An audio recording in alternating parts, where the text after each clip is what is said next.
तो bye popular demand आज हम हमारा जो वीडियो है it is about why graphite India and EGG shares are falling. तो बहुत सारे जो व्यूअर्स हैं मेरे चैनल का दे वांट टू नो कि EGG और ग्राफाइट इंडिया में ऐसा क्या हुआ जिसके लिए यहाँ पे एक ज़ोर का गिरावट हमें देखने को मिला इन द पास्ट 6 और 7 ऑड मंथ्स। तो सबसे इम्पोर्टेंट एक आर्टिकल हमने देखा था जिसमें ये कवर हुआ है कि क्यों ग्राफाइट इंडिया और EGG का शेयर प्राइस गिर रहा है। तो अगर इस आर्टिकल को हम कवर करें इससे हमें बहुत सारे इन्फॉर्मेशन मिलेंगे about the future prospects of these shares. तो ग्राफाइट इंडिया का जो स्क्रिप्ट है it is down 55% from its all time high of 1126। उसके बाद EGG का जो शेयर है it is down 51% from the record high of 4950। तो ये जो दोनों कंपनीज हैं यहाँ पे हमें 50% से ज़्यादा गिरावट देखने को मिला इन द पास्ट 6 मंथ्स। तो अब अगर हम इसका रीजनिंग देखें तो इस आर्टिकल में बहुत अच्छे से दिया हुआ है कि क्या प्रोडक्ट्स ये कंपनीज बनाते हैं। तो these companies manufacture graphite electrodes which are key components of furnace that turns scrap into steel। तो इन कंपनीज का जो एक प्रोडक्ट है उन्हें हम कहते हैं ग्रेफाइट इलेक्ट्रोड्स, और इनसे फर्नेसेस बनता है और उस स्क्रैप से स्टील बनता है। तो both these companies produce two grades of graphite electrodes, one is high power, one is high ultra high power. और ये दो जो प्रोडक्ट्स है ये कस्टमर के रिक्वायरमेंट के हिसाब से बनाते हैं। कस्टमर यानी जो स्टील इंडस्ट्रीज के मैन्युफैक्चर है उन्हें इसका ज़रूरत पड़ता है, and at times direct industries. तो the price of non UHP यानी अल्ट्रा हाई पावर का जो है it has been hit after India ended anti dumping duties on graphite electrodes जो चाइना से इंपोर्ट होता था इन सितंबर 2018। तो ये एक नेगेटिव इम्प्लीकेशन इस कंपनी में हमें देखने को मिला, और इससे इस कंपनी का जो रॉ मटेरियल कॉस्ट है वो इंक्रीज हो गया।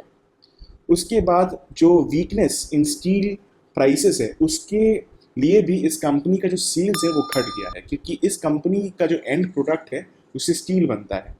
तो स्टील का जो प्राइस है वो कम है क्योंकि उसका डिमांड कम है। तो अगर डिमांड कम रहेगा तो स्टील का जो प्राइसेस है उससे इस कंपनी का रादर डिमांड ज़्यादा नहीं मिलेगा, and then automatically this company will be affected. उसके बाद हमने ये भी देखा है कि जो इंडियन ग्रेफाइट इलेक्ट्रोड्स का बिजनेस है they have stop exporting to Iran in December quarter, क्योंकि US का सैंक्शंस इम्प्लीमेंट हुआ था ईरान में, and Iran is a key export destination for these companies जहाँ पे 8 to 10% कंबाइंड वॉल्यूम्स ईरान में एक्सपोर्ट होता है। तो ये एक और इम्पॉर्टेंट रीज़न है जिसके लिए हमें ग्रेफाइट का जो परफॉर्मेंस है वो स्लाइटली स्लगिश देखने को मिला, और EGG का भी परफॉर्मेंस उससे कंपैरेटिवली थोड़ा सा बेटर था पर तभी भी स्लगिश था in comparison to the overall industries historical performance. तो ये जो स्टॉपेज ऑफ एक्सपोर्ट है this has tighten the margin of the company.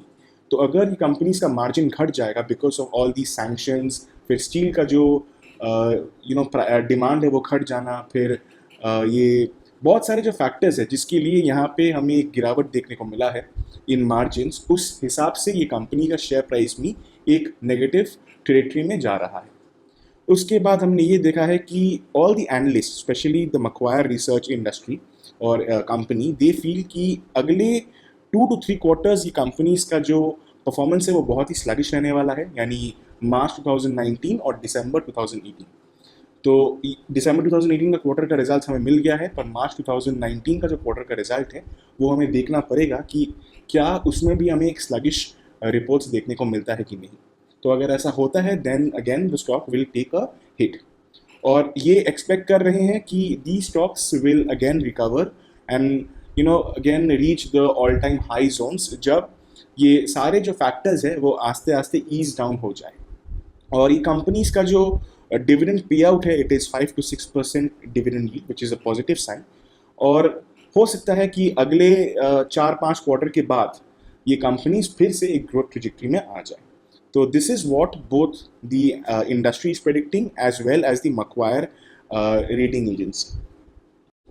तो अब हम EGG और ग्राफाइट इंडिया का एक नेट प्रॉफिट वैल्यूएशन मॉडल से एक इंट्रिंसिक वैल्यू निकालने का कोशिश करेंगे, और ये जो डेटाज है हमारे पास it is till December 2018 quarterly results, और हम यहाँ पे मार्च 2019 का एक फोरकास्ट कर रहे हैं। तो how are we forecasting the estimated net profits and net sales for March 2019, और वो हम कर रहे हैं फॉर स्पेशली एचईजी के केस में by taking an average from March 2018 to December 2018। अगर हम ये दो पीरियड्स का एवरेज ले या पूरा नेट प्रॉफिट्स ले डिवाइडेड बाय 4, तब हमारा एक अप्रोक्सीमेटली नेट प्रॉफिट हमें मिलता है of 790 crores, and we expect कि ऐसा रादर इस टेरिटरी में इस कंपनी का नेट प्रॉफिट हो सकता है, और नेट सेल्स भी हमने उसी तरीके से निकाला। उसके बाद हमने एक ग्रोथ रेट अज्यूम किया है इस कंपनी का कि वो किस रेट से ग्रो करेगा in the cumulative format for the next 10 quarters. तो क्योंकि हमारे जो आर्टिकल है वहाँ पे कहीं स्पेसिफिकली ये नहीं लिखा है कि what the big research industries और कंपनीज आर एक्सपेक्टिंग, तो इसलिए हमने यहाँ पे 1 ईयर जो बॉन्ड का रिटर्न है वो उसी ही कैलकुलेट किया है as our growth rate for this stock. तो वो है 7.56% या 7.6%, आप एस्टिमेट कर सकते हो। तो we cap that as the growth rate we are expecting. उसके बाद हमने यहाँ पे इस कंपनी का जो करंट पीई है उसे यूटिलाइज किया है, और फिर यहाँ पे डिस्काउंट किया है इस स्टॉक को with the same required rate of return जो 1 साल का बॉन्ड का रिटर्न है। यहाँ पे हमने कोई ज़्यादा वेरिएशंस नहीं किया है। ये दोनों रेट एक रहने का जो मेन रीज़न है वो है कि क्योंकि हमारे पास करेक्ट एस्टिमेट्स नहीं है कि क्या होने वाला है अगले 2-3 क्वार्टर में, इसलिए we are discounting and accelerating the same stock with the same percentage. तो अगर हम ऐसा करते हैं तब हमारा जो डिस्काउंटेड वैल्यू है वो मिल जाता है एज 2049, और ये कंपनी का शेयर का प्राइस है it is trading at 2050 levels as of the making of this video. तो ये शेयर का जो प्राइस है it is approximately priced to what we are calculating, और हो सकता है इस कंपनी का जो अगले क्वार्टर का रिजल्ट्स आए अगर वो 790 करोड़ से कम आता है, then we can expect the stocks price to decrease further, और अगर ऐसा होगा तो we can feel that the stock can also reach level such as 1700, क्योंकि अभी ये स्टॉक बहुत प्रेशर में है। सिमिलरली अगर आप ग्रेफाइट इंडिया का चार्ट देखते तो वहाँ पे भी हमें रीसेंट पीरियड्स में यानी सितंबर से दिसंबर के क्वार्टर में एक नेगेटिव नेट प्रॉफिट देखने को मिला, which was a big fall in net profits. Whereas अगर आप एचईजी का शीट देखो तो यहाँ पे हमें उतना खास एक गिरावट नहीं देखने को मिला इन नेट प्रॉफिट्स, और यहाँ पे in Graphite India the net profit का जो डिक्लाइन है वो बहुत ही कंपैरेटिवली हाई था। उसलिए हम यहाँ पे पिछले जो 6-7 क्वार्टर्स है उस पूरे पीरियड का एक एवरेज लिया है to calculate the net profit for the next quarter. तो उसलिए हमारा जो एस्टिमेटेड नेट प्रॉफिट है वो 640 करोड़ का आ रहा है, एंड अगेन यहाँ पे हमने सेम रेट यूज़ किया है to calculate the value of the stock. इस मेथड से हमें जो टारगेट प्राइस मिलता है फॉर दिस स्टॉक इज़ 335। तो ये एक ज़्यादा नेगेटिव प्राइस हमें दे रहा है for the calculation that we have done. हो सकता है इससे बेटर आए, but based on what we have done for HEG अगर हम उसी मेथड से यहाँ पे भी कैलकुलेट करें तो हमारा यहाँ पे जो इंट्रिंसिक वैल्यू है वो बहुत ही कम दिखा रहा है, and the share is currently trading at 438 level. So 100 रुपये का एक कम वैल्यू दिखा रहा है हमें इस कंपनी का इंट्रिंसिक वैल्यू। और अगर आप साइड बाय साइड कंपेयर करो तो फिलहाल HEG is still in a better condition than graphite India, क्योंकि ग्रेफाइट इंडिया का performance in terms of net profit and sales बहुत ज़्यादा अफेक्ट हुआ है जो हमने देखा in the December quarter in comparison to HEG. तो चलिए अब हम एक basic technical analysis for 1 day period का एक स्नैपशॉट देखते हैं for HEG and graphite India कि ये शेयर्स में सपोर्ट टेरिटरी हमें कहाँ पे दिखता है फॉर 1 डे चार्ट पीरियड। तो अगर आप एचईजी का चार्ट देखो विच इज़ अ 1 डे पीरियड, तो यहाँ पे आपको दिखेगा कि एक बहुत ही इंपॉर्टेंट लेवल ऑफ सपोर्ट जहाँ से ये शेयर बहुत बार बाउंस बैक किया है, it is around the 2000 level of support. तो इस लेवल से एक बाउंस बैक इस शेयर को मिलते हुए दिखा इन द प्रीवियस पीरियड्स, और हो सकता है कि फिर से इस रेंज में आके this share can bounce back, और बाउंस बैक तब होगा और other it can break the level of the next resistance जो कि आपको 2200 के रेंज के आसपास मिलेगा, विच कैन ओनली हैपन अगर इसके जो मार्च के रिजल्ट है वो पॉजिटिव आए।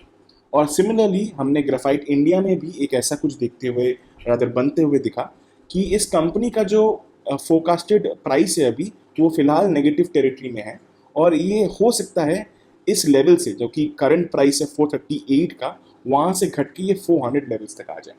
तो this again technically is showing a more downwards momentum than AGG, क्योंकि AGG का करंट प्राइस इज 2050 और सपोर्ट इज एट 2000 लेवल्स। तो मैक्सिमम 100 पॉइंट्स का गिरावट एज पर टेक्निकल चार्ट्स हमें देखने को मिल रहा है, whereas in terms of graphite India technical charts के सपोर्ट के हिसाब से हमें यहाँ पे एक एटलीस्ट 10% का गिरावट देखने को मिलता है। तो ऑल इन ऑल अगर आप टेक्निकल और फंडामेंटल्स को कंपेयर करो ये कंपनीज का, तो मुझे लगता है कि one should wait for another 3 to 4 quarters to see where the company is headed. क्योंकि अगर कोई भी कंपनी में एक डाउनवर्ड नेगेटिव इम्प्लीकेशन आता है, जैसे हमें रेन इंडस्ट्रीज में देखने को मिला, तो अगर यहाँ पे भी ऐसा कुछ हो जाता है बाई चांस, तब ये शेयर बहुत तेजी से गिरेगा। इसलिए we should wait for a good quarter and after that make a valuable decision whether we can hold the share और should we take a long position in the share. और फिलहाल के लिए अगर आप ये 2 शेयर्स में इन्वेस्टेड हो, तो आप ये स्टॉक्स के जो क्वार्टरली रिजल्ट्स है उनका वेट कीजिए और इस कंपनीज का टेक्निकल चार्ट्स भी फॉलो कीजिए, ताकि आपको एक मोमेंटम का आइडिया मिल जाए। अगर ये कंपनीज का जो प्रोजेक्टेड नेट प्रॉफिट्स है हमारे वीडियो से अलग आता है, यानी बेटर आता है, then the stocks will rally tremendously. और अगर इससे कम आता है देन वी कैन एक्सपेक्ट जो इंट्रिंसिक वैल्यू का प्राइस है उससे भी घट जाएगा ये कंपनीज का शेयर।